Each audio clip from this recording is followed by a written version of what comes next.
పౌరస్థితి ఉంది.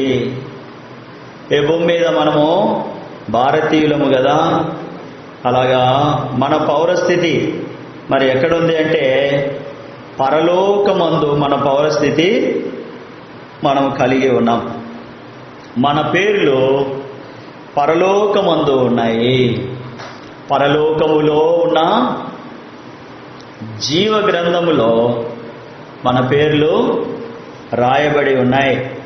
మన జీవము పరలోకమందు ఉంది. మన జీవము పరలోకమందు ఉంది. ఆత్మీయంగా మనము పరలోకమందు కూర్చుండబెట్టబడి ఉన్నాం.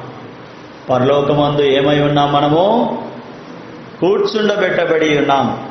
కాబట్టి ప్రభు వచ్చినప్పుడు మనలను మహిమా శరీరములతో ఏం చేస్తాడు?